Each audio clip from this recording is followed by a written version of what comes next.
नमस्कार दोस्तों। इंडिया के एक एजुकेटर डॉक्टर विकास दिव्यकीर्ति के एक वायरल वीडियो पर विवाद मचा हुआ है।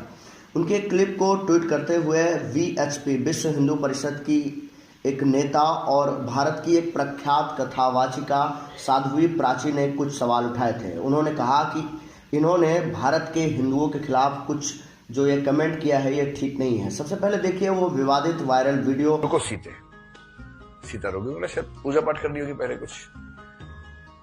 तो राम ने जो वाक्य बोला है ना, बड़ा खराब वाक्य बोला है। मैं तो बोलते हुए मेरी जबान कट के गिर जाएगी, पर बोलना होगा, क्या करें। तो ऐसा वाक्य बोला है, वो वाक्य ये है कि हे सीते, अगर तुम्हें लगता है कि युद्ध मैंने तुम्हारे लड़ा है तो तुम्हारी गलतफहमी है। युद्ध तुम्हारे लिए नहीं लड़ा है, युद्ध अपने कुल के सम्मान के लिए लड़ा है। और रही तुम्हारी बात, जैसे कुत्ते द्वारा चाटे जाने के बाद घी भोजन योग्य नहीं रहता है, वैसे तुम अब मेरे योग्य नहीं हो। साध्वी प्राची द्वारा ट्वीट किए जाने के बाद ये वीडियो वायरल हो गया और कई सारे लोग बैन दृष्टि आईएएस के नाम से ट्वीट करने लगे और दिन भर बैन दृष्टि आईएएस टॉप ट्रेंड पर रहा। उसके बाद फिर डॉक्टर विकास दिव्यकीर्ति के समर्थकों और इंडिया के इंटेलेक्चुअल्स ने मोर्चा संभाला और सपोर्ट दृष्टि आईएएस एंड सपोर्ट विकास दिव्यकीर्ति का भी ट्रेंड चल निकला। आइए समझते हैं कि इस विवाद के पीछे वजह क्या है और इसमें क्या सच्चाई है। क्या प्राची या साध्वी प्राची जी का तर्क सही है या फिर डॉक्टर विकास दिव्यकीर्ति ने जो कहा है वही पौराणिक रूप से सत्य है। सबसे पहले इसमें जो बात की गई है वो ये कहा जा रहा है कि राम ने सीता को कहा कि मैं तुम्हें उसी तरह से त्याग दे रहा हूँ जैसा कि जैसे कि घी को अगर कोई कुत्ता चाट लेता है तो उसे त्याग दिया जाता है। ये जो बात कही गई है वो हंसी मजाक में नहीं कही गई थी, बल्कि एक पुस्तक है जिसका नाम है महाभारत, उसको कोट करते हुए कहा गई थी। इस समय विकास दिव्यकीर्ति अपनी क्लास में स्त्री विमर्श पर बात कर रहे थे और वहीं पर उन्होंने महाभारत का एक उदाहरण दिया था। महाभारत का एक सर्ग है रामोख्यान, जहां पर ये श्लोक मेंशन है। मैं इस श्लोक की आपको एक कॉपी दिखा देता हूं। देखिए स्क्रीन पे ये दिख रही है साफ साफ। इसी में लिखा हुआ है कि राम जो है वो सीता से कहते हैं कि ये युद्ध मैंने अपने कुल की मर्यादा के लिए, कुल के सम्मान के लिए लड़ा था और आपका बात जहाँ तक है तो मैं आपको उसी तरह से त्याग करता हूँ जैसे कुत्ते द्वारा चाटने के बाद घृत या घी को त्याग दिया जाता है। वास्तव में ये जो फीमेल इंटरप्रिटेशन है महाभारत के दौर में महर्षि व्यास और उनके समय में, अगर आप उसको देखेंगे तो आपको लगेगा कि इसमें कोई आश्चर्यजनक बात नहीं है। ऐसी ही कुछ जो है बातें कहीं ना कहीं वाल्मीकि रामायण में भी लिखी हुई है। अगर आप तुलसी की रामचरितमानस देखें जो कि 1539-40 के आसपास लिखी गई, अकबर के समकालीन है तुलसीदास, क्योंकि तुलसीदास एक भक्त कवि हैं। वो राम को ही अपना आराध्य मानते हैं और राम में ही अपनी आस्था व्यक्त करते हैं।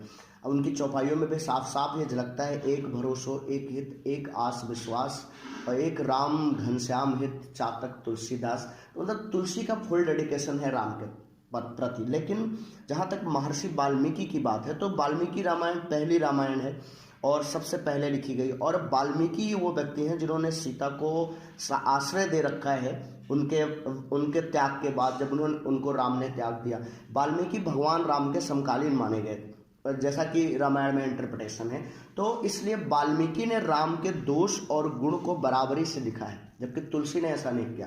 तुलसी ने कई सारी ऐसी घटनाओं को रामायण से, अपनी रामचरितमानस से हटा दिया जिसमें कि राम की निंदा की गई थी या राम में उस आज के समय के हिसाब से वो एक दोषपूर्ण तर्क माना जाता है। इसीलिए जो तुलसी की रामचरितमानस है उसमें लौकुश के जो कांड है, लौकुश कांड, ये कह सकते हैं कि सीता के परित्याग की घटना को पूरी तरह से नेग्लिफाई कर दिया गया है, उसको हटा दिया गया है। तो इसलिए वाल्मीकि रामायण में सीता के परित्याग की घटना मिलती है, जबकि रामचरितमानस में यह घटना नहीं मिलती। वाल्मीकि रामायण में न केवल ये सीता परित्याग की घटना मेंशन हुई है, जबकि वहाँ पर राम की एक निंदा भी की गई है।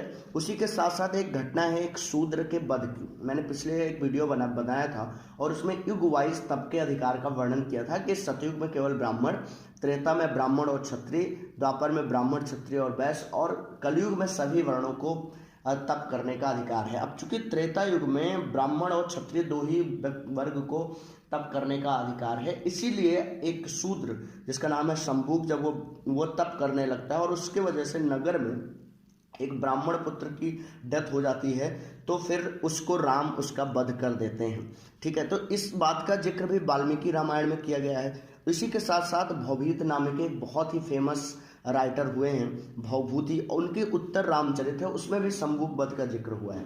इवन भारत के एक पहले प्रधानमंत्री पंडित जवाहरलाल नेहरू की जो बुक है जिसका नाम है द डिस्कवरी ऑफ इंडिया, आप प्रसार भारती पे उसके एक एपिसोड्स कंटिन्यूअसली देख सकते हैं। Discovery of India Prasar Bharati पर पूरी दिखाई गई थी, उसमें भी इस घटना का जिक्र हुआ है कि किस तरह से राम ने शंभुक का वध किया।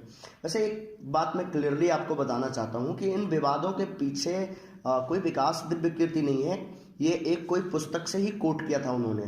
जैसे महाभारत, जो घटना जिस पे विवाद हुआ है वो महाभारत के रामोख्यान से कोट किया गया है। महाभारत के रामोख्यान में ही राम ये कहते हुए दिखते हैं कि आपको ऐसे त्याग देना चाहिए जैसे कुत्ते द्वारा चाटा गया घृत है या घी को त्याग देना चाहिए। और इसको इस तरह से भी नहीं लिया जाना चाहिए कि ये राम का कथन है, क्योंकि ये एक राइटर की अपनी पर्सनल सोच हो सकती है। अगर आपको इस तरह का ही लेख देखना है तो आपको स्मृतियाँ देखनी पड़ेगी। स्मृतियों में स्त्रियों के विमर्श को लेकर अलग अलग तरह से नजरिया है। मान लीजिए किसी स्त्री की, किसी स्मृति राइटर की, किसी स्मृति के लेखक की स्त्री से लड़ाई हो गई या उसका ब्रेकअप चल रहा है, तो वो तो स्मृति में फिर बुरा लिखेगा ही लिखेगा।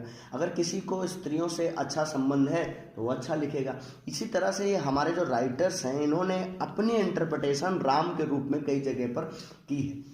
अब जहाँ तक बात करें वाल्मीकि की, तो वाल्मीकि रामायण में कई ऐसी घटनाएं आपको मिल जाएगी जहाँ पर राम की निंदा हो रही है या राम का एक दोष तरीके से दिखाया जा रहा है। एक तो शंभुक वध मिल जाएगा, एक सीता का परित्याग मिल जाएगा।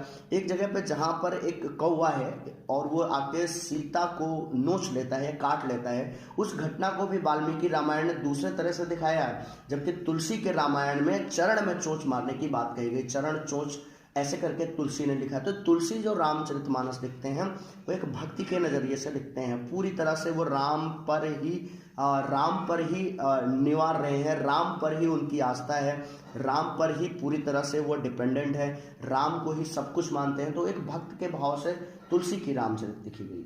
लेकिन जो वाल्मीकि की रामायण है वो कंटेम्प्रोरी राइटर के हिसाब से लिखी गई है, समकालीन लेखक हैं और वो राम को देखते हैं और राम का दोष गुण बराबरी से लिखते हैं। उत्तर रामचरित में भी भवभूति ने कुछ ऐसा ही लिखा है, मतलब राम के गुण और दोष दोनों लिखा है, राम के दोषों को अवॉइड नहीं किया। बट स्वामी या गोस्वामी तुलसीदास जी वो राम के दोषों को पूरी तरह से अवॉइड कर देते हैं, वो कथाएं लिखते ही नहीं हैं। ठीक है, तो इस बात पे विवाद करना ठीक नहीं है। दिव्य कीर्ति सर ने जो कुछ भी कहा था वो पूरी तरह से महाभारत का रामोख्यान है। और रामोख्यान, महाभारत आपको पढ़ना चाहिए, गीता प्रेस से मंगा लीजिए और रामोख्यान नाम का ये सर्ग देखेंगे तो वहाँ ये श्लोक आपको मिल जाएगा। शंभुक वध की कथा का सोर्स जो है वो वाल्मीकि रामायण है। इसके बाद उत्तर रामचरित है भवभूति की लिखी हुई, पंडित जवाहरलाल नेहरू के डिस्कवरी ऑफ इंडिया, बहुत सारी किताबों में इस घटना का मेंशन है। इसके अलावा कई बार जो है वो वाल्मीकि रामायण की जो संस्कृत है उसका इंटरप्रिटेशन भी अलग तरीके से है, तो उसको पढ़ने के लिए बहुत ज़्यादा संस्कृत का ज्ञान चाहिए। जैसे मैं एक श्लोक कोट करता हूँ, ये अरण्य कांड का श्लोक है जिसमें लिखा है कि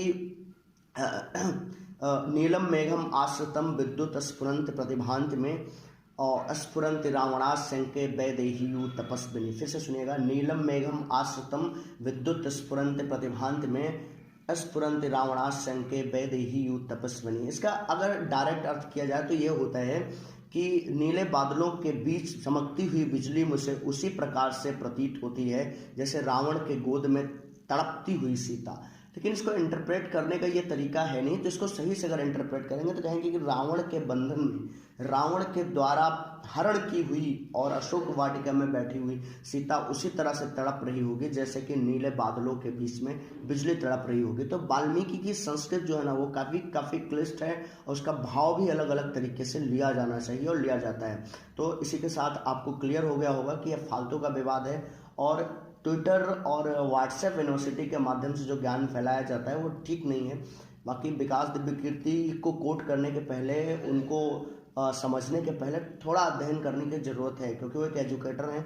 तो उन्होंने अगर कोई बात कही भी होगी तो उसको काफ़ी ज़्यादा सोर्सेस से देख के कही होगी, और अगर किसी की कोई आपत्ति है तो उसको केस करना चाहिए महर्षि व्यास पर, जिन्होंने ये महाभारत में लिखा है, या महर्षि वाल्मीकि पर केस करना चाहिए कि उन्होंने ऐसा लिखा है, या फिर भवभूति पर केस करना चाहिए। हम टीचर लोग क्या कर सकते हैं? हमने जो हमारे टेक्स्ट में, ओल्ड इंडियन टेक्स्ट में मेंशन है, उसी को तो हम बताते हैं, नहीं तो हम क्या कर सकते हैं। पिछले दिनों ऐसा ही एक विवाद कांग्रेस के एक सांसद के ऊपर हुआ था, जब उसने कहा था कि हिंदू वर्ड जो है वो उज्बेकिस्तानियों का है, वो विदेशियों का है, वो अरबियों का है, वो फारसियों का है, हिंदू वर्ड ही जो है वो लीगल नहीं है। तो इस पर भी विवाद हुआ। गुजरात का इलेक्शन इससे प्रभावित होते हुए भी दिख रहा है। लेकिन सत्य बात है कि हिंदू वर्ड एक फेक वर्ड है, क्योंकि हिंदू जैसा वर्ड का जिक्र ना वेद में है, ना प्राचीन किसी ग्रंथ में है। हिंदू तो हमें अरबी लोगों ने, जो फारस के लोग थे, वो सिंधु नदी के किनारे रहने वाले लोगों को ही हिंदू कहने लगे और धीरे धीरे हिंदू हो गया। इंडियन या इंडिया शब्द तो इंडस रिवर से ही आया है, तो सिंधु नदी की वजह से ही हिंदुस्तान, हिंदू, इंडियन जैसा शब्द आया, नहीं तो भारत में हिंदू जैसा कोई शब्द ही नहीं।